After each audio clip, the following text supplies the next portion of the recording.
Assalamualaikum warahmatullahi wabarakatuh. Yang saya hormati Ibu dosen mata kuliah Psikologi Agama. Di sini saya Muhammad Isyam bin Wasaputra dan juga teman kelompok saya yaitu Miftahul Nur Darisma akan melakukan presentasi mata kuliah Psikologi Agama dengan tema kepribadian Carl Gustav Jung. Baik, langsung saja saya mulai. Yang pertama yaitu biografi yang akan dipaparkan oleh saya sendiri. Baik, pemaparan materi yang pertama yaitu biografi. Biografi dari Carl Gustav Jung, nama aslinya adalah Carl Gustav Jung yang lahir pada tanggal 26 Juli tahun 1875 di Kesswil, dekat Danau Konstanze, Switzerland, dan meninggal pada tanggal 6 Juni tahun 1961 pada umur 85 tahun. Ia merupakan putra tunggal dari seseorang pendeta Protestan yang bernama Paul Jung.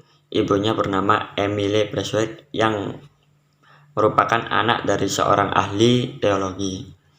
Pada tahun 1903, ia menikah dengan seorang perempuan yang memiliki ketertarikan dalam bidang ilmu. Dia adalah Emma merupakan pendamping dan kawan kerjanya sampai ia meninggal pada tahun 1955. Setelah menikah, ia mengajar di University of Zurich dengan membuka grafik dasar. Nah, untuk selanjutnya yaitu pemaparan materi dasar-dasar teori analitik Jung yang akan disampaikan oleh teman saya yaitu Miftahul Nur Darisma. Waktu dan tempat dipersilahkan. Teori kepribadian Jung dipandang sebagai teori psikoanalitik karena tekanannya pada proses-proses tak sadar, namun berbeda dalam sejumlah hal penting dengan teori kepribadian Freud. Menurut Jung, tingkah laku manusia ditentukan tidak hanya oleh sejarah individu dan rasi, tetapi juga oleh tujuan-tujuan dan aspirasi-aspirasi, baik masa lampau sebagai aktualitas maupun masa depan sebagai potensial, sama-sama membimbing tingkah laku orang sekarang. Baik, selanjutnya yaitu pemaparan materi tentang struktur kepribadian Carl Gustav Jung. Jung mendefinisikan kepribadian sebagai totalitas pikiran, perasaan, dan perilaku, baik yang disadari maupun yang tidak disadari. Kepribadian ini berfungsi membimbing manusia untuk beradaptasi dengan lingkungannya. Adapun beberapa istilah yang berkaitan dengan teori kepribadian Jung adalah yang pertama yaitu 1. Kesadaran dan ego. Menurut Jung, ego adalah jiwa sadar yang di dalamnya terdapat pikiran, ingatan, persepsi, perasaan yang sadar. Elemen inilah yang selanjutnya melahirkan identitas seseorang dan sekaligus kontinuitas aktivitas seseorang. Ego dalam segi keilmuan psikologi Jung berada pada level kesadaran. Yang kedua yaitu ketidaksadaran pribadi. Semua pengalaman yang masuk dalam ketidaksadaran pribadi ini dapat dimunculkan kembali ke dalam kesadaran dalam ketidaksadaran pribadi. Semua pikiran, perasaan, ingatan, persepsi akan bergabung menjadi satu yang disebut kompleks. Jung menemukan kompleks dalam penelitian mengenai asosiasi kata. Maksudnya adalah orang seiring kesulitan membuat asosiasi kata tertentu. Yang ketiga yaitu kompleks. Kompleks merupakan kumpulan gambaran ideo-efektif yang memiliki semacam anatomi psikis. Jung membagi psike menjadi 3 bagian. Bagian yang pertama adalah ego yang diidentifikasi sebagai alam sadar. Bagian yang kedua adalah alam bawah sadar, personal yang mencakup segala sesuatu yang tidak disadari secara langsung, tetapi bisa diusahakan untuk disadari.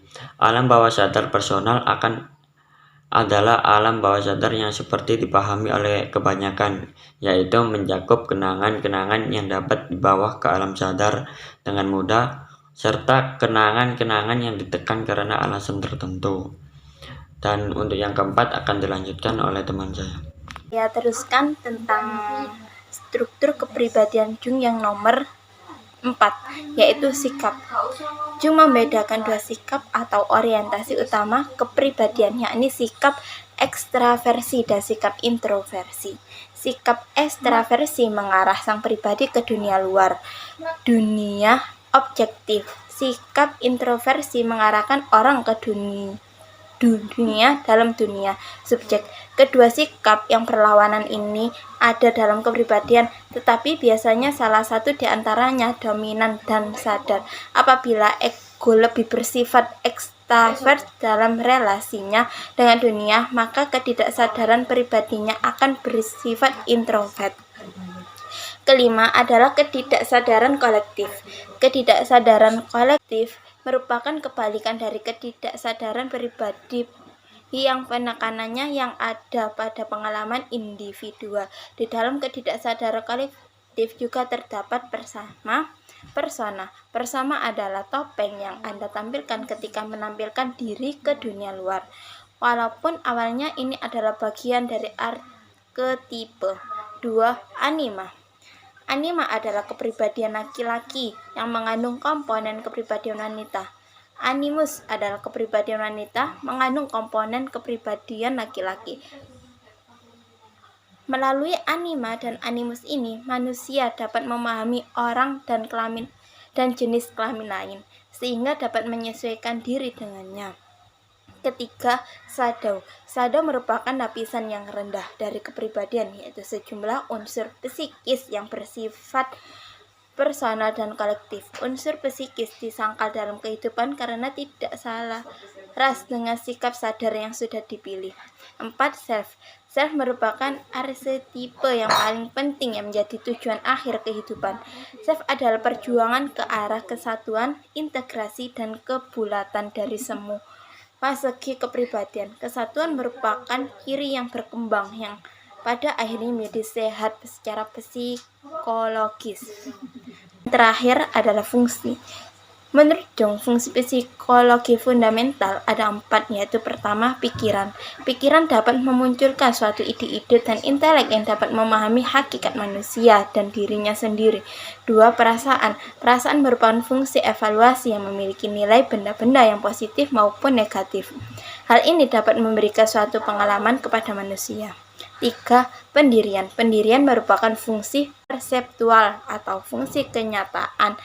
Ia menghasilkan fakta-fakta konkret atau bentuk-bentuk representasi dunia, dan ia mampu memperimbangkan keputusan. Keempat, intuisi.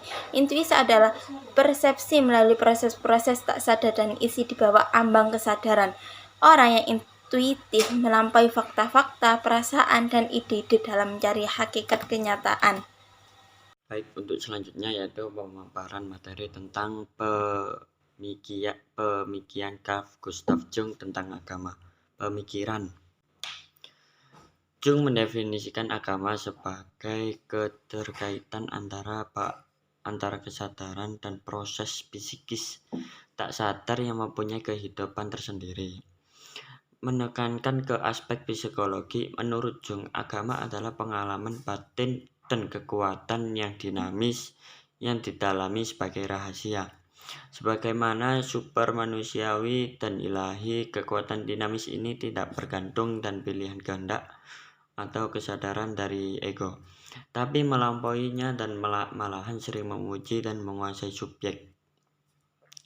Sebagian Jung psikologi yang mencermati agama dalam agama sepakat bahwa ada dua jenis orientasi keagamaan. Yang pertama, ekstrinsik yang terfokus keluar yang memberi status dan rasa aman. Kedua, intrinsik yang dinamik diintegrasikan dan sekaligus merupakan tujuan itu sendiri. Sikap keberagaman ini berbeda antara yang belum matang dan matang. Fromm pendapat bahwa agama yang belum matang itu cenderung otoriter, tak memiliki rasa patuh dan pengorbanan diri. Agama yang matang berfungsi secara otonom. Agama yang termasuk dalam kelompok ini tidak lagi seperti kikir besi yang berputar mengikuti Magnet motif-motif egois. Agama lebih bersikap sebagai penguasa motif magnet, kekuatan sendiri yang menarik keinginan-keinginan lain untuk mengikutinya. Pemikiran keagamaan yang maju memberikan tempat yang terhormat pada tahap mistis. Ketika berbicara, konteks agama menurut Jung tidak akan terlepas dari pembicaraan tentang self. Bagaimana relasi keduanya, kita telah memahami bahwa pusat mandala sering memuat tokoh. Itu mandala banyak dipuji orang yang beragama. Mandala historis adalah sebuah lambang yang dapat dipakai untuk menjelaskan secara filosofis dari hakikat yang Maha Esa atau dipuji dalam bentuk nyata yang mewakilinya. Baik, mungkin itu tadi pemaparan materi yang bisa kami sampaikan. Bila ada kata salah maupun ucap, mohon maaf. Assalamualaikum warahmatullahi wabarakatuh.